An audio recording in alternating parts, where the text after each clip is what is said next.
अब तक अतीक ने जो गलत काम किए हैं उसके फैसले का दिन आज आ चुका है। कैसे अतीक फरफरा रहा है अपने जान को बचाने के लिए, फांसी की सजा मिलना तय हो चुका है। बताते हैं आपको दोस्तों कि कौन कौन सी धारा लगी है और कैसे प्रावधान बनता है कि अतीक अहमद को फांसी की सजा मिलेगी। नमस्कार, मैं आशीष राठौर आपका स्वागत करता हूं। उमेश पाल हत्याकांड में ऐसी धारा लगी है अतीक पे कि सीधा फांसी की सजा फिक्स है। इंसान पाप करते वक्त पाप के सजा के बारे में नहीं सोचता है, जब सजा मिलती है तो बस ऊपर वाले को कोसने लगता है। अतीक का अंतिम वक्त चल रहा है। साबरमती गुजरात जेल से अतीक को प्रयागराज नैनी जेल लाया जा चुका है। 1300 किलोमीटर और 24 घंटे से ज्यादा सफर में अतीक के दिल की धड़कनें तेज हो रही थी। बार बार तेज पे तेज धड़कनें, बीपी हाई हो रही थी। जब भी गाड़ी रुकती अतीक की सांसें भी रुक जाती। उसको इनकाउंटर का डर सता रहा था, इतना डर इनकाउंटर का कि अतीक की बहन भी पीछे पीछे बुरके में थी। गाड़ी वकील चला रहा था। होश उड़े हुए थे सारे लोगों के।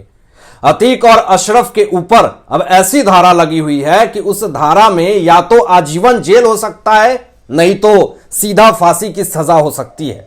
वह धारा कौन सी है दोस्तों, यह जानते हैं। जब उमेश पाल का अपहरण अतीक और अशरफ ने किया था तो उसने यह नहीं सोचा था कि इस अपहरण के बाद मैं दोबारा कभी अपहरण करने लायक ही नहीं रहूंगा। अतीक और अशरफ पर जो धारा लगी हुई है वह आईपीसी की धारा 364A लगी हुई है। इस धारा में अधिकारियों का कहना है और सुप्रीम कोर्ट के वकीलों का कहना है कि इसमें फांसी की सजा हो सकती है या सीधा आजीवन जेल हो सकता है। अतीक और अशरफ का ऐसे भी जेल जाना तय है और अभी अतीक का पूरा परिवार जेल के सलाखों के पीछे है। सिर्फ अतीक अहमद ही जेल में नहीं है, वह पूरा परिवार जेल के सलाखों के पीछे रोटियां बेल रहा है। पूरा परिवार ही गोलीबारी, बमबारी, गैंगबाजी, भ्रष्टाचार, धांधली, अपहरण, वसूलीबाजी, ये तमाम चीजों में लिप्त था। कैसे अखिलेश यादव ने ऐसे गुंडे को यूपी में बसा करके रखा हुआ था और अभी भी पाखंडपनी देखिए कि ऐसे आतंकवादी भ्रष्टाचारी का विरोध में बात नहीं करते हैं, उनके पक्ष में बात करते हैं। तो कैसे लोग हैं ये सवाल तो अपने आप में उठता है। विपक्ष ने भी बहुत तरह के सवाल दागे हैं अखिलेश यादव के ऊपर। जब उनके घर का कोई जाएगा तब इन्हें तकलीफ होगी। आज उमेश पाल की मां और बहन और उनकी पत्नी कितना रो रो करके बिलख रही हैं। उनके दर्द को समझने के लिए विपक्ष तैयार नहीं है। थोड़ा आपको व्याख्यान करके बताते हैं कि आईपीसी की धारा 364A में क्या क्या प्रावधान है। कुछ अधिकारियों द्वारा और कुछ वकीलों द्वारा जो हमें पता चला है वो आपको बताते हैं दोस्तों। जब कोई भी व्यक्ति किसी का अपहरण करता है या जबरदस्ती अपहरण करके उसको बंदी बना करके रखता है, उसको मारता है, पीटता है और अगर उसकी बाद में हत्या हो जाती है उसी इंसान के द्वारा और उसको धमकियां देता है, उसको प्रताड़ित करता है, तो ऐसी स्थिति में धारा 364A लगती है। और धारा 364A में जो सजा है उसमें अधिकतम सजा जो है वो फांसी है, नहीं तो सीधा आजीवन जेल। तो यह सुप्रीम कोर्ट के वकील ने भी 364A आईपीसी की धारा के बारे में यही जानकारी दी है। तो इससे साफ तौर पे पता चलता है कि आने वाले समय में अतीक अहमद और उसके भाई अशरफ को फांसी की सजा मिलेगी, नहीं तो उसे आजीवन जेल में भेज दिया जाएगा। जिस जेल में अतीक अहमद है, नैनी जेल का हाई सिक्योरिटी टाइट है।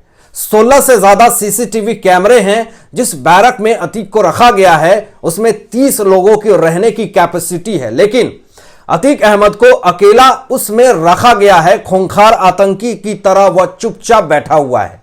अतीक के चेहरे पे टेंशन है, मौत का डर है कि कहीं मेरे साथ कुछ अभद्रता ना हो जाए, कुछ ऊंच नीच ना हो जाए, कहीं मुझे मार दिया ना जाए, मेरा इनकाउंटर ना हो जाए। ऐसी तमाम जो डर है वो अतीक को सता रहा है। उमेश पाल के हत्या के आरोप में जेल में बंद अतीक और अशरफ के ऊपर उमेश पाल की पत्नी जया पाल ने बहुत बड़ी बात कह दी है दोस्तों। ऐसा बयान दिया है जिससे अतीक और अशरफ की नींद जो है वो उड़ गई है। अब जया पाल ने सीधा तौर पे अतीक और अशरफ के बारे में यह कहा कि मैं मुख्यमंत्री जी से अनुरोध करती हूं कि अतीक और अशरफ को फांसी की सजा मिले।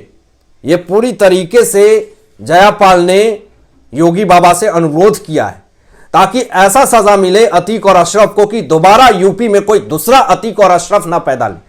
आगे उमेश पाल की पत्नी जया पाल ने यह भी कहा दोस्तों कि मैं घर के अंदर से ही कोर्ट के फैसले का इंतजार करूंगी कि मेरे इंसाफ का वक्त आ चुका है। 17 साल बाद योगी बाबा के सरकार में हमें इंसाफ मिलेगा। यह जया पाल जी कहती हैं, उमेश पाल जी की पत्नी। उमेश पाल की पत्नी जया पाल काफी ज्यादा संतुष्टता से यह बात कह रही थी और काफी भरोसे के साथ यूपी सरकार के साथ, योगी बाबा के साथ वह हैं, ऐसा भी जया पाल का बयान आया। उन्होंने बहुत ही संतुष्टता जताया। तो अब दिल की धड़कनें और टेंशन अतीक और अशरफ के परिवार को पूरी तरीके से बढ़ गई है और जैसे जैसे समय नजदीक आ रहा है, डर सता रहा है अतीक और अशरफ को अपनी मौत का। अतीक अहमद का आज आखिरी दिन है दोस्तों, कोर्ट में फैसले का दिन है। तो लोगों ने उमेश पाल की मां शांति पाल से यह पूछा कि आप कोर्ट में मौजूद रहेंगी? तो साफ तौर पे उमेश पाल की मां शांति पाल जी ने यह कहा कि मैं विकलांग हूं और मैं कोर्ट नहीं जा सकती हूं। और प्रशासन ने भी यह बात कही है कि उमेश पाल के परिवार को जान का खतरा है।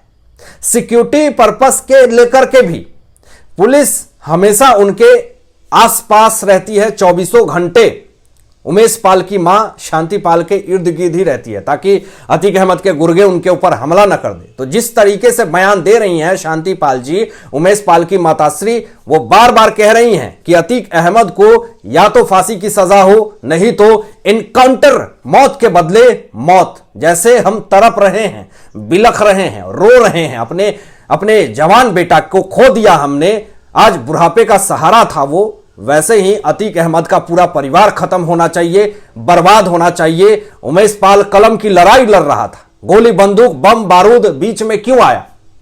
उमेश पाल की मां शांति पाल जी ने योगी बाबा पे भरोसा जताया है कि बाबा जो करेंगे वो हमें स्वीकार है। बुलडोजर बाबा माफियाओं के बंगले को, उनके बिल्डिंग को गिराने का काम कर रहे हैं, उनके घमंड को भी तोड़ने का काम कर रहे हैं। कानून से ऊपर कोई नहीं है। अपनी मौत की उल्टी गिनती शुरू कर दी अतीक अहमद ने। उमेश पाल की मां शांति पाल ने यह भी कहा है कि जब तक अतीक अहमद को मौत की सजा नहीं मिलेगी, फांसी नहीं मिलेगी, उसके परिवार को सजा नहीं मिलेगी, तब तक मेरे आत्मा को शांति नहीं मिलेगी।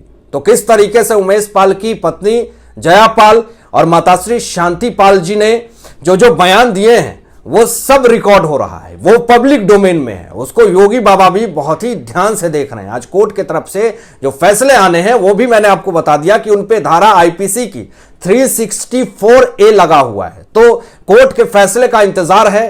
टीवी के सामने यूपी के मुख्यमंत्री योगी आदित्यनाथ जी भी हैं, सारे फैसले को देख रहे हैं, पूरे रूल्स एंड रेगुलेशन को देख रहे हैं कि कहीं रूल्स और रेगुलेशन टूटे ना और अतीक अहमद पे जो कार्रवाई होगी वो सख्त से सख्त कार्रवाई होगी और आने वाले समय में ऐसा कोई गुर्गा नहीं पनपेगा जो आज अतीक अहमद ने अपने माफियाओं के द्वारा किस तरीके से यूपी में डर और कहर का माहौल बरसा रखा है।